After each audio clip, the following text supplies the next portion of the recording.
Assalamualaikum warahmatullahi wabarakatuh. Perkenalkan, kami dari kelompok 5 Prodi PGSD Fakultas Keguruan dan Ilmu Pendidikan Universitas Tadulako yang beranggotakan 6 orang. Yang pertama saya sendiri, Risma Nur Ardiana. Yang kedua Syafaat. Yang ketiga Nadia. Yang keempat Gita Faila. Yang kelima Nur Halifah. Dan yang terakhir Anindya Lonika Lagantondo.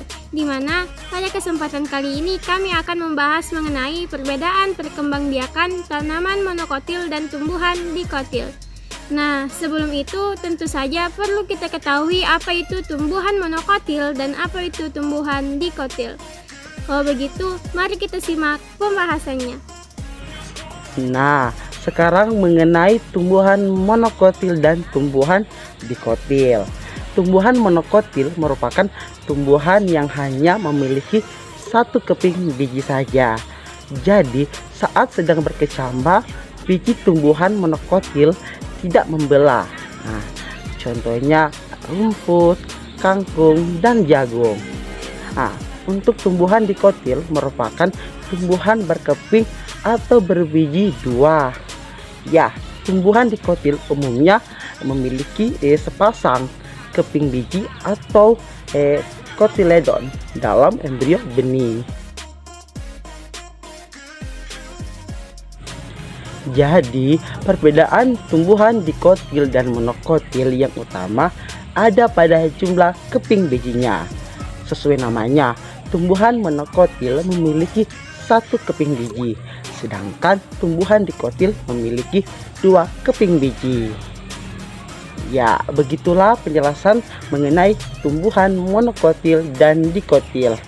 Marilah kita simak video selanjutnya. Contoh tumbuhan monokotil diantaranya yaitu ada jahe, ada pohon pisang, ada pohon buah naga, dan pohon kelapa. Adapun ciri dari tumbuhan monokotil yaitu yang pertama akarnya berupa akar serabut, yang kedua jumlah kotiledonya 1, yang ketiga tulang daun sejajar, yang keempat batang tidak berkambium, yang kelima batang tidak bercabang, yang keenam bunganya kelipatan 3. Salah satu tanaman dikotil yaitu mangga. Adapun ciri-ciri tanaman dikotil yaitu yang pertama, keping bijinya dapat terpecah menjadi 2.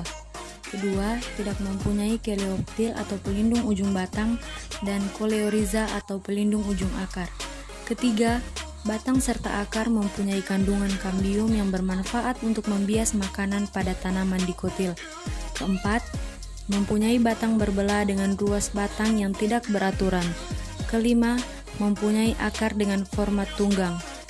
Jadi, akar utama memiliki format yang lebih besar dikomparasikan akar sekunder. Keenam, berdaun majemuk dengan pola daunnya yang ingin menjari atau menyirip. Ketujuh, mempunyai mahkota bunga, kelopak bunga, dan benang sari dengan kelipatan 4 atau 5. Kedelapan, mempunyai daun yang bertulang serta sejajar maupun melengkung. Yang kesembilan, pembuluh kayu dan pembuluh tapis memiliki lekat yang teratur. Kedua pembuluh ini bermanfaat sebagai berkas pengangkut pada batang tumbuhan. Ke-10, pada unsur kaliptrogen tanaman dikotil tidak mempunyai tudung akar. Di sini saya akan menjelaskan tentang perkembangbiakan tumbuhan monokotil. Nah, tumbuhan monokotil ada yang berkembangbiak secara generatif dan ada juga yang secara vegetatif. Tumbuhan monokotil yang berkembangbiak secara generatif contohnya ialah seperti jagung, kelapa, dan padi. Sedangkan tumbuhan monokotil yang berkembangbiak secara vegetatif contohnya seperti jahe, tebu, dan pisang. Tumbuhan monokotil adalah tumbuhan yang memiliki biji berkeping 1, berkembang biak secara genersif berupa bunga, dan vegetatif berupa tunas, ubi, dan lain-lain. Tumbuhan monokotil beberapa di antaranya memiliki kambium dan sebagiannya tidak. Tumbuhan monokotil memiliki kambium yang tidak berjejer rapi atau abstrak, sehingga tidak bisa dicangkok dan okulasi. Contoh tumbuhan yang berkembang biak generatif adalah jagung, kelapa, dan padi. Contoh tumbuhan yang berkembang biak vegetatif adalah jahe, pisang, dan tebu.